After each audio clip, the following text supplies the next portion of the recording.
Saludos. La asunción al poder del doctor Joaquín Balaguer en 1966 constituyó para este político, ya formado en las líneas trujillistas, el reto de reconstruir la infraestructura económica y prestación de servicios heredada de Trujillo, pero muy golpeada por los acontecimientos bélicos que se iniciaron en abril de 1965.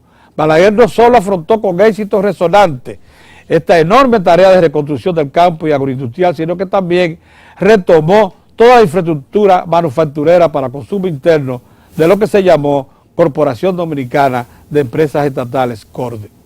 Nuestra economía seguía siendo la misma: exportaciones agrícolas y agroindustrial de la caña de azúcar, café, cacao y tabaco negro de olor en ramas, además de producir las manufacturas para el mercado local del aceite, sacos y cordelería, textiles, cemento, zapatos y correas, leche pasteurizada, quesos, embutidos y carnes vacuna y porcina, pastas alimenticias, metalmecánicos de implementos agrícolas y machetería, además de servicios de transporte aéreo, bancarios, de comunicaciones internas, carreteras y caminos, avenidas y calles, de energía eléctrica, de salud y educativos. De todo este enorme esfuerzo constructivo nos hablan extensamente Fernando Álvarez Bogart y Guillermo Cará. Una interrogante válida para Fernando Álvarez Bogart es lo que encontró en el hoy Ministerio de Agricultura, entonces Secretaría de Estado de Agricultura. ¿Qué fue lo que encontraste, Fernando, y qué fue lo que hiciste? Yo me encontré una posibilidad de hacer una revolución. Y me encontré que la profesión de agrónomo estaba devaluada en la República Dominicana. Entendía que lo primero que había que hacer es devolverle la dignidad a los técnicos del campo y poner a participar a los productores en todos los procesos de decisión. O sea, empoderar a los productores. Y empezamos a traer a todos los técnicos de fuera que eran considerados sabios. Y cuando era necesario, porque los americanos nos daban ahí los fondos, lo traíamos por un año, traímos a Soria en café, en cacao, traímos a Samuels para que funcionara en la sabana de Guabatico, que nunca se sembró ni siquiera cuando los indios. Y se hizo una revolución. Mandamos 200 jóvenes a estudiar a Texas. Y reorganizaste la estructura. Sí. Lo que era extensión agropecuaria, esos eran términos desconocidos. Sí. Planificación. Investigación. Investigación. Sí. Evaluaciones de mercados, sí. que se crearon unidades de evaluación de mercados, me acuerdo como ahora. Pero también había algo, acuérdate, que me criticaron mucho. Después de que venían épocas de sequía, nosotros enviábamos 50 o 60 camiones llenos de esquejes de yuca, de cepa de plátano, y que no había en la zona. Hábanas de batata. Y la gente decía como que eso era un retroceso. Pero lo cierto es el caso que al salir de agricultura, nosotros éramos autosuficientes en todo y nos sobraba de todo. Todavía en 1966, cuando Álvarez Bogart arriba a la dirección de la Agropecuaria Nacional, no existían las obras básicas para embalse de agua y riego que hoy tenemos. El doctor Balaguer y yo estábamos cercanos, a pesar de que mi papá había dirigido la Unión Cívica Patriótica, que después se fue cuando tumbaron a Bosch, que le ofrecieron la presidencia y se fue. Sí.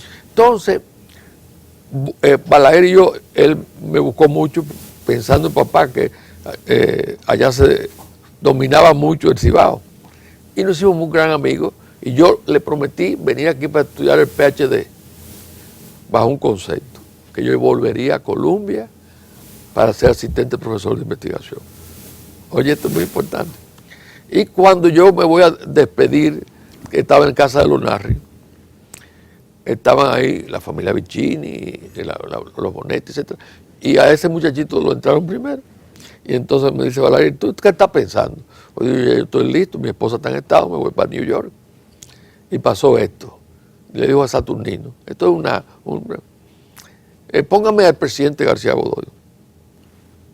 Yo no tenía la menor idea de qué iba a hacer. Entonces le dice, presidente, aquí tengo un revoltoso que se llama Fernando Álvarez Bogar. Quiero que me le ponga un impedimento de salida por un año. Y lo tuve el año y tuve que aceptarle el Ministerio de Agricultura, porque yo lo que quería hacer era profesor investigador. Así fue como yo caí en el Ministerio de Agricultura. Y junto con un hombre que aquí nunca se ha hablado lo suficientemente bien, era muy conservador, Luis Julián Pérez, hombre que tú te acuerdas, honorable, hicimos la cuestión de la terapia de choque económica. Pero lo importante... ¿Cómo era el único ingeniero agrónomo que teníamos entonces? El único que había en agricultura. Eran como 4 o 5. Sí. Eran 4 o 5. Sí. Luis Guillermo Flores. Luis Guillermo Flores. Sí, no. ¿Te acuerdas de los otros? Ya ahora no. Ya hace mucho tiempo, Sí. Pedro. Una cosa importante es que Fernando aprovechó mucho lo que eran los efectos de la Alianza para el Progreso, que tenía un programa muy extensivo de asistencia a los países de América Latina. Aprovechó mucho también lo que era la Agencia Internacional para el Desarrollo, que puso énfasis en asistirnos porque se sabía de una guerra que había afectado mucho la estructura productiva del país, la estructura básica. ¿Tú sabes cuántos PhD nos mandaron ellos a nosotros? Sí. 25. 25 PhD. De Estados Unidos. Tuvieron aquí entre 2 y 4 años. 25 PhD. También hubo un primo hermano mío, norteamericano, que es una gloria de este país, que fue el que promovió la Asociación para Desarrollo de Santiago, la UCAMAIM y todo eso con Víctor Epallá y con Jimmy Pastorizo. Me refiero a Luis Crouch Bogar. Que ayudó muchísimo. Muchísimo. En esos tiempos. Sí, ahora murió su esposa, pero Luis es una figura que una gloria de este país. Sin duda alguna, ¿eh? Sí, introductor del cultivo de la palma africana, introductor de muchísimas, y consultor internacional, sí, que reclamado por el Banco Mundial y otras organizaciones para el mundo entero. Ha trabajado prácticamente en los 5 continentes. Y nunca le cobró a la República Dominicana. Don Luis. No. Pero él estuvo presente entonces en ese periodo Sí. clave del 66 al 1970. Sí. Él era un consultor de primera línea. La agropecuaria dominicana estaba en pañales, pues solo contados productores, el propio dictador Trujillo en vida y alguna que otra empresa, específicamente las agroindustriales extranjeras de la caña, empleaban técnicas modernas de producción en la agricultura y en la pecuaria. Junto con la nueva administración y visión del nuevo incumbente de Agricultura, llegó el novísimo concepto de la extensión agropecuaria o transportar al campo las nuevas técnicas de producción de semillas y animales mejorados genéticamente. Fíjate lo que pasa. Nosotros teníamos un café, una semilla originaria de la isla, muy cansado ya. Sí, y pusimos caturra. Y entonces se introdujeron variedades. En el arroz igual. En el arroz teníamos un problema muy serio y era que las variedades arroceras nuestras, la mayoría desarrollada para secano, Sí. producían muy poco. Y entonces se incrementó notablemente la producción arrocera también. Traímos como 12 técnicos de Taiwán. No, entre ellos el doctor Xi, que era una figura formidable de allá, que terminó, creo yo, muriendo aquí, porque se enamoró de la República Dominicana. Y se le estacionó en Juma y sí, conversó. En 24 meses logró una cantidad de semillas, tanto de tamaño como de tamaño pequeño, que eran altamente resistentes a la sequía y altamente productivas al uso del abono. O sea, eso fue una revolución. El coco, traímos el coco enano malayo. Así es. Que era relativamente poca altura, pero muy resistente a las plagas que venían en el coco. No sabíamos lo que era. Fíjense ustedes, nosotros exportábamos cacao en grano. Sí. El cacao español, famoso nuestro, por cierto. Tenemos zonas que son tradicionales y con suelos muy, muy característicos para producir un cacao de un sabor especial. Sí. De un sabor especial, muy apreciado en los mercados internacionales. Pero no conocíamos los procedimientos. Complicado eso de cacao, ¿cómo se llama? Cuando lo procesan. No, porque lo que ha funcionado más ahora, a partir de allá, es el cacao orgánico.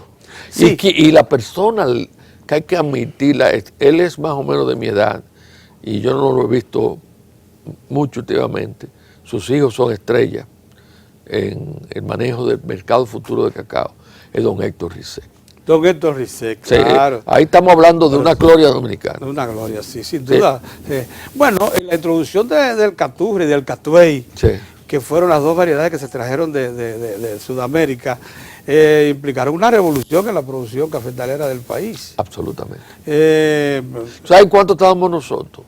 Nosotros estábamos en 30 y pico libras de tarea por tarea. Y la llevamos a 1.20, un quintal con 20 libras, en un periodo de 5 años. Es que fue en todo, fue en todo, porque te voy a decir algo. A mí, Pedro, señor público, para mí es un hermano. Nosotros empezamos juntos en el 46, en el 65, 6. Aquí se subestima al dominicano. sí. Grandemente. Se subestima al dominicano. Y aquí el dominicano está lleno de grandeza si le da la oportunidad. Eso se demostró. Con frecuencia creemos que el agricultor dominicano es resistente a las nuevas prácticas de manejo en el campo, pero esto no es cierto, como lo reconoce Álvarez Bogart. La buena gestión de 4 años de Álvarez Bogart lo lleva a dirigir el Consejo Estatal del Azúcar, CEA, entonces llamado, con justa razón, la espina dorsal de la economía.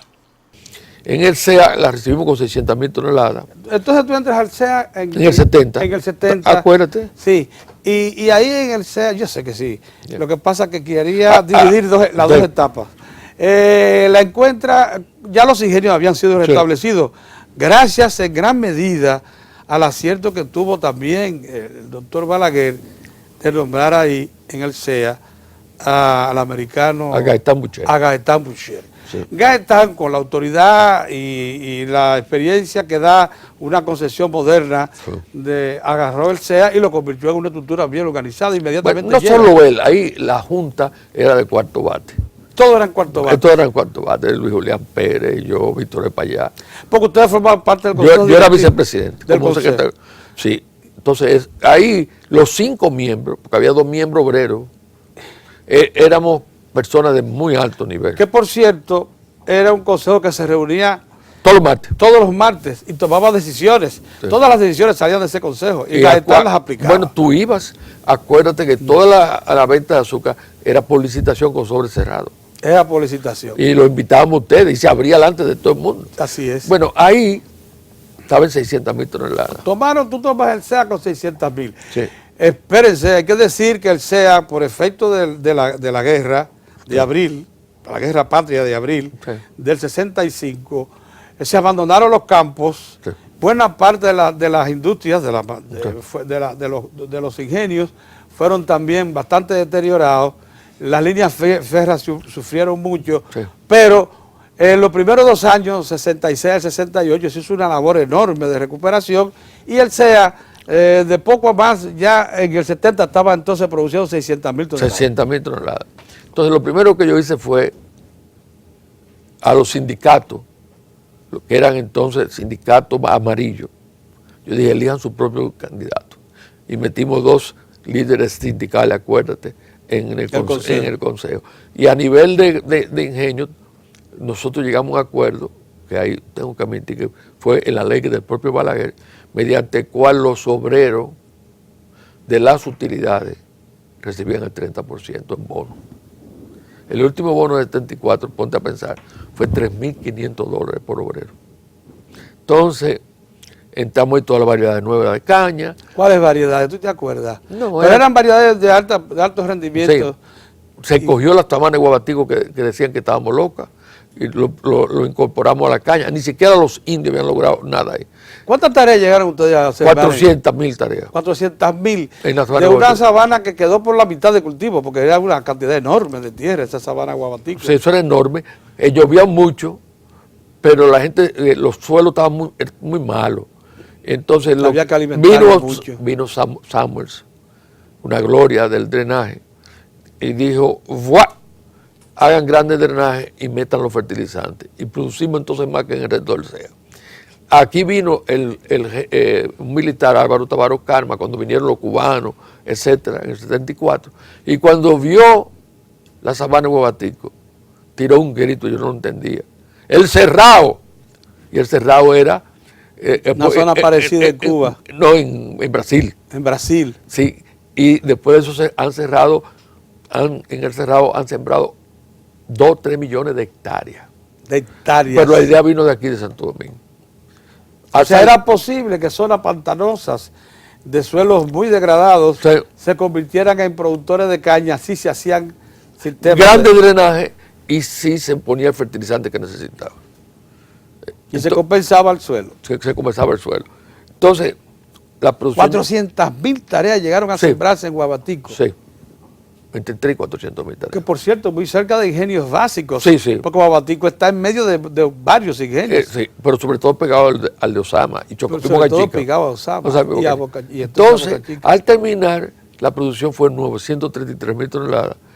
La agropecuaria del 1966 al 1982 suplió todos los alimentos básicos que demandó la economía, tales como granos, grasas comestibles, carnes rojas, leche, embutidos, viandas y otros productos agroindustriales.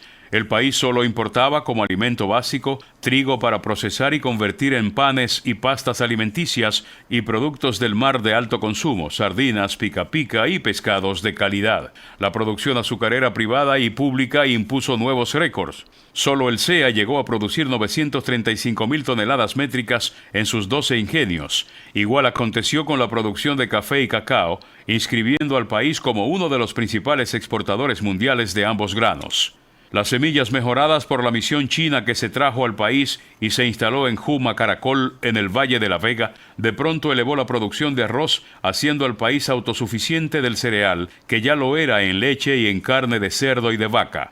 La zona fronteriza era la principal productora de maní, materia prima básica para el aceite de maní, aunque allí los agricultores ganaban un salario inferior a los que se encontraban en otras zonas productivas del centro del Cibao y cercanos a la capital. El salario en la frontera tenía un mayor poder adquisitivo, pues además se empleaban como obreros agrícolas entre cosechas y no tenían que pagar ni pasaje ni renta, criaban sus propios animales de corral y se beneficiaban de lo que en economía se conoce como salario diferenciado, muy conocido en China y todo el sudeste asiático como ventaja comparativa del obrero agrícola respecto al obrero de la ciudad.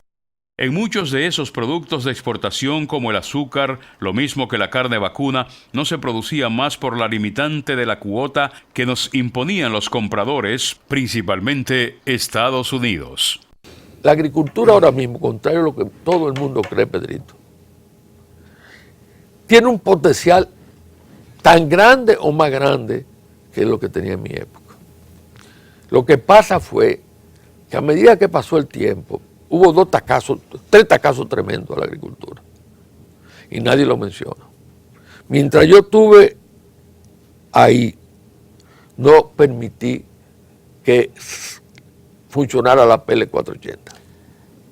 Esa fue un arma, si tú quieres. Yo soy muy pro norteamericano porque, en el sentido de que me dieron una educación y veo las cosas positivas y me encanta Obama. Aquí Obama no se le da su verdadero valor. Mira cuán ha cambiado la política de Estados Unidos con América Latina. No ha creado un problema en América Latina. Entonces, la PL 480 fue una arma imperialista, si se quiere. ¿Por qué? Porque daban subsidios enormes, todavía lo dan en Estados Unidos. Tenían excedente de... A grano y grasa comestible que y le todo, sobraban. y todo. Sí. Te lo fiaban a muchos años con baja tasa de interés. Entonces, a 2% a 10 años. Uy. Entonces, yo no lo permití. Entonces, había... ¿Tú te cerraste entonces? No, mientras yo no... beneficiarte. mientras yo estuve en el gobierno, eso no se permitió. Porque aquí hay algo, y no sabe la alegría que tengo, Pedrito, hablar contigo, que no entiende la gente, que ha sido el inicio del triunfo chino. Acuérdate, desde el 89, que a ti te conta, yo he sido, no obstante ser centrista, el principal apoyador de un acuerdo con la China continental, después de Solaré. Entonces, el salario diferenciado. Pedro. Le dije, no, que los productores de maní en la frontera, que había una prosperidad tremenda, ganan menos que el obrero de la capital. Pero se olvidaban que ese productor, entre cosechas, servía como obrero en otros sitios, en otras prendas. Así es. En segundo lugar, que no pagaba transporte. No tenía coste de transporte. No tenía coste de luz porque no había luz. Tenía mercado, precio seguro asegurado por la sociedad industrial dominicana. Pero ahí no terminaba. Cogía su gallinita. Sí. En otras palabras, ganar X pesos, digamos 4,000 pesos en López Cabrera, es mucho mejor que ganar 8,000 pesos en la capital. No paga renta. No paga renta. Etcétera. Eso se llama salario diferenciado. Salario diferenciado. El éxito del gran progreso de China. Entonces, nosotros teníamos ahí 100 y pico mil campesinos y había 100 y pico tractores más lo que mandaba agricultura. Y lo cambiaron por una carta de crédito. para importar aceite. Aceite con una carta de crédito. Con una carta de crédito. Entonces, ahí se destruyó socioeconómicamente la frontera. El segundo palo nos lo dieron en el 84. Y yo se lo dije al presidente entonces, Jorge Blanco. Usted no puede hacer eso. ¿Tú te acuerdas? Tú fuiste de los líderes en contra de eso. El recargo cambiario. Un impuesto de 36% a todas las exportaciones agrícolas de este país. Azúcar, café, cacao, tabaco. Sí, pero eso fue primero la PL 480 y casi seguido después eso. Y en el 86, 88, el SEAT ya no era como antes, pero el Elogio Santalla lo había dejado bien, cerca de 600,000 toneladas. En 2 años destruyeron el SEAT. En lo que yo llamo un reflejo del capitalismo fundamentalista, que decían que el Estado no podía, que no era verdad que el Estado podía tener una empresa exitosa.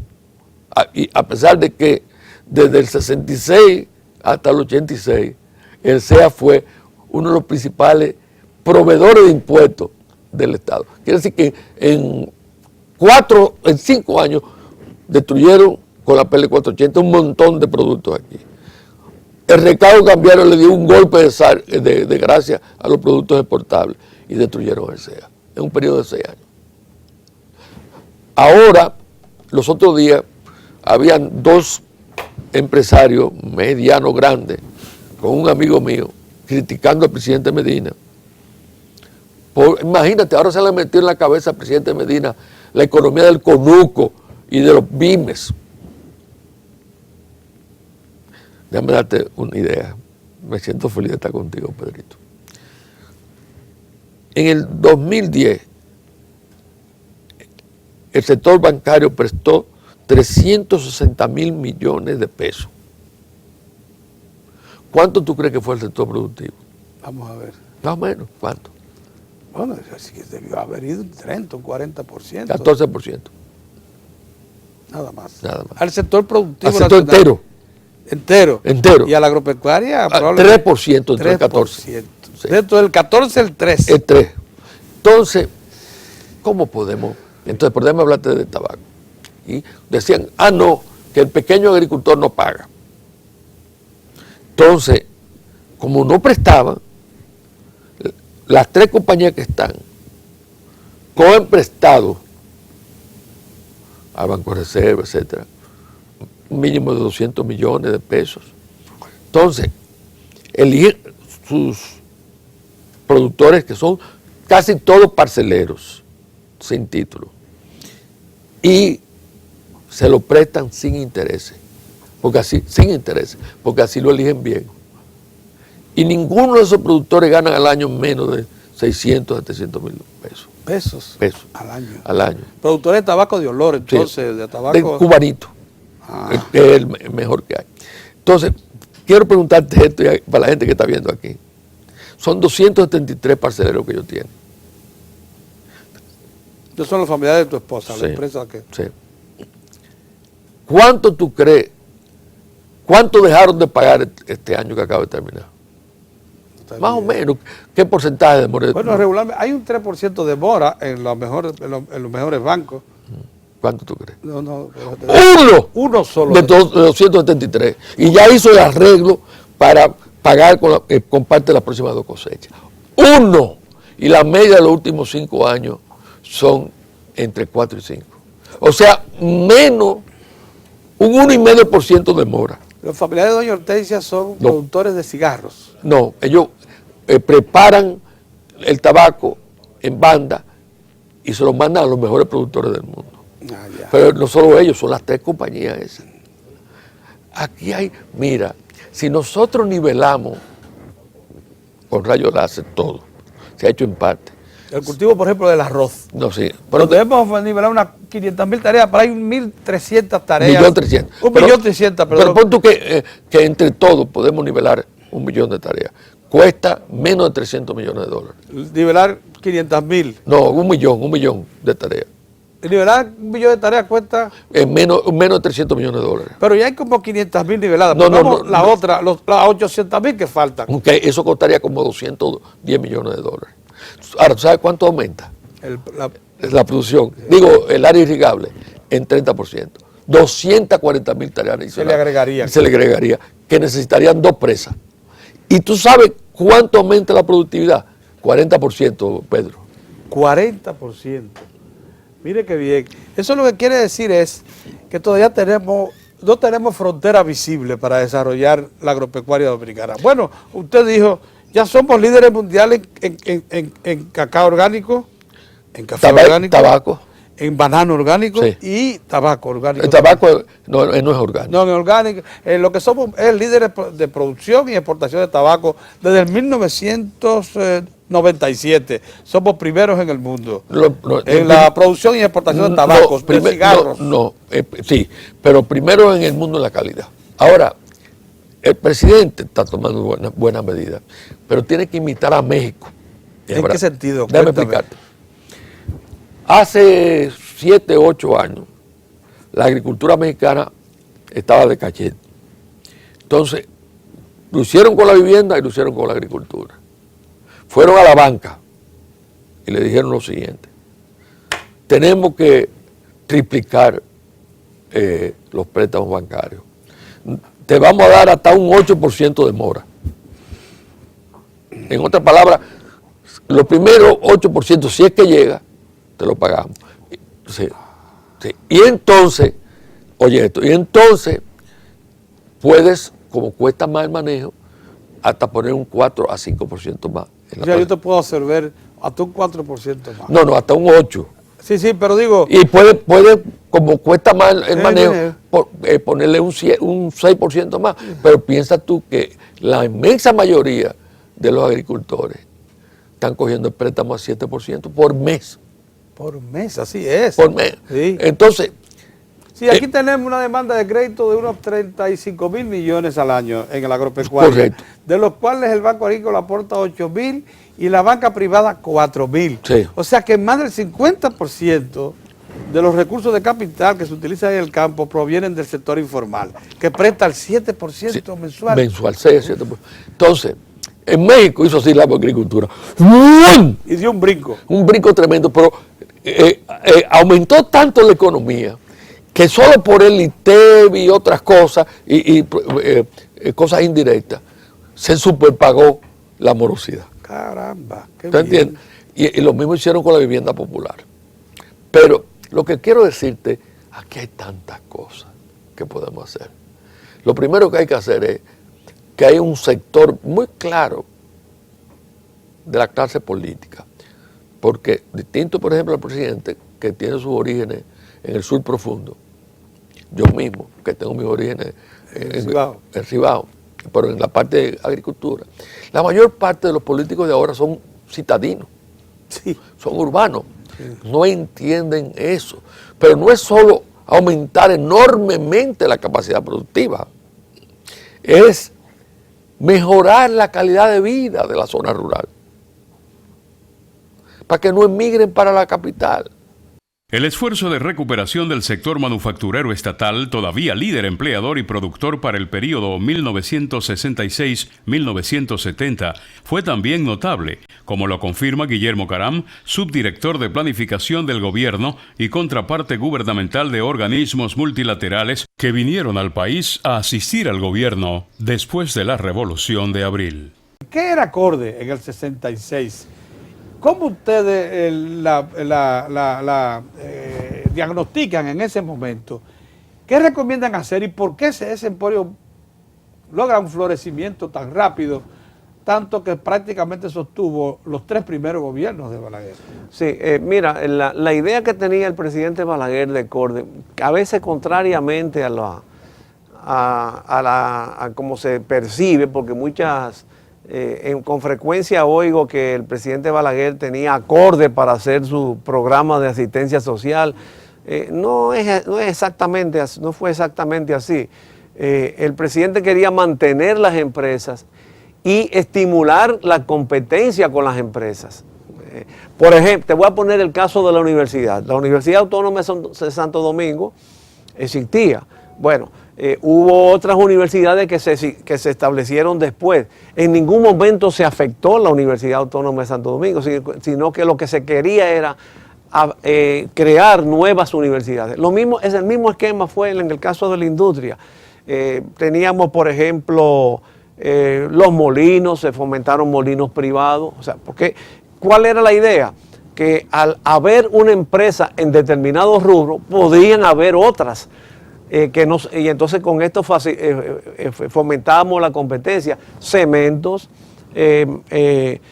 y por supuesto las comerciales se fueron dejando morir por inanición, pero la preservación de las empresas era algo importante. Las textileras, vidrio, fábrica de vidrio, calzados, la FADOC. Claro. La misma de pastas alimenticias, Molinos Dominicanos. Correcto. O sea, esas empresas fueron consolidadas. Y al contrario, en ese documento, fíjate, y es algo que deberíamos aprovechar, en ese documento de la Plataforma para Desarrollo, se sostuvo la tesis de que el papel del Estado era que el Estado podría fomentar el desarrollo creando empresas, demostrándole al empresariado dominicano que era posible determinadas empresas industriales y entonces poniéndolas posteriormente bajo administración privada. Ahí sí hubo una contradicción entre el modelo que quería el presidente Balaguer, que nunca quería desprenderse de los activos de las empresas, y la recomendación de la CEPAL, porque incluso se llegó a promover en aquella ocasión que el rol del Estado en el desarrollo industrial era hacer una empresa y cuando tuviera funcionamiento, entregarla al sector privado, hasta que el sector privado se agilizara y se organizara. Porque a mí me tocó en ese contexto dirigir la preparación de 2 instrumentos fundamentales para el desarrollo general en el año 67, dirigí la preparación del programa de inversiones públicas 68-70. Sí. Yo era en ese tiempo subdirector de la UNAPLAN y contando con un director, Julio César Estrella, que me daba el apoyo, la libertad y el apoyo absoluto. Y luego la preparación del primer plan de desarrollo, 1970-1974. Entonces ahí se incorporaron esos sectores. Pero como ilustración de ese modelo de sustitución de importaciones, vamos a decir, la representación máxima estuvo en la minería, por un lado, y en la refinería de petróleo, que fue un tema muy debatido, la famosa refidonza de hoy. Entonces, a partir de ahí ya se rompió el esquema y vinieron, porque en la vida todo es así. Solamente poner la piedra inicial y el resto después todo sigue. Pero yo creo que la minería, como otros renglones que están aún por explorarse, como por ejemplo en el área forestal y haciendo una incursión futura, yo creo que es tiempo ya de que comencemos a ligar el medio ambiente con la explotación racional forestal, lo mismo que con la minería. lo mismo que con el transporte y otros esquemas que en un tiempo funcionaron adecuadamente, porque yo creo que una de las mayores desgracias que ha tenido el país es aplicando aquella expresión de Unamuno de que para el presente todo el pasado es prehistoria. Hubo muchas cosas buenas que el país había tenido antes de este proceso de desarrollo que tú estás analizando, que se consideraron que formaban parte del pasado. Por ejemplo, los ferrocarriles. En los ingenios azucareros, todos estaban integrados con una red de ferrocarriles. Había un ferrocarril que partía en Jaina y llegaba hasta Boyá y se traía la caña de azúcar desde Boyá hasta el ingenio Jaina. Tú recuerdas que cuando Lili había un ferrocarril, Puerto Plata, Santiago, Moca, Sánchez, vivía. Yo llegué todavía está la terminal y parte de los rieles y los derechos de paso. Y los derechos de vía, pero muchos de los rieles, cuando un error de Trujillo fue traer aquellos famosos camiones Catarey, que era una empresa de él, que para obligar su uso, entonces desmontó una parte la red ferroviaria. Y nosotros no nos dimos cuenta, a la caída del régimen, que una de las acciones que deberíamos hacer es recuperar esa red ferroviaria en lugar de considerarla como parte del pasado. Sí quería resaltar lo que yo llamo la década gloriosa. La década gloriosa de la nación dominicana es la década de los 70. Porque si bien el equipo que acompañó al presidente Balaguer pudo recuperar el modelo que heredó de Trujillo, o sea, la agropecuaria junto con su agroindustria de la caña y la infraestructura productiva en ese momento todavía en sus inicios, como era la manufactura que se reúne en Corde. Esos 4 años fueron muy productivos en ese propósito, esas dos estructuras productivas fueron recuperadas, pero en la década de los 70 nos traen los desarrollos mineros, la refinería dominicana de petróleo, la creación de las zonas francas, la creación de los primeros proyectos turísticos. Esa es la década gloriosa. Así es. Y esa la vivieron ustedes plenamente. Claro, totalmente. Y eso llevó... Por supuesto, hay que reconocer que parte de esta se debió al dinamismo, ese programa de inversiones públicas que bueno, uno recogía mucho las ideas del presidente Balaguer, los encuentros que él tenía en esa comisión de desarrollo que se celebraba semanalmente, ahí iban muchas iniciativas, uno la evaluaba, la incluía, uno...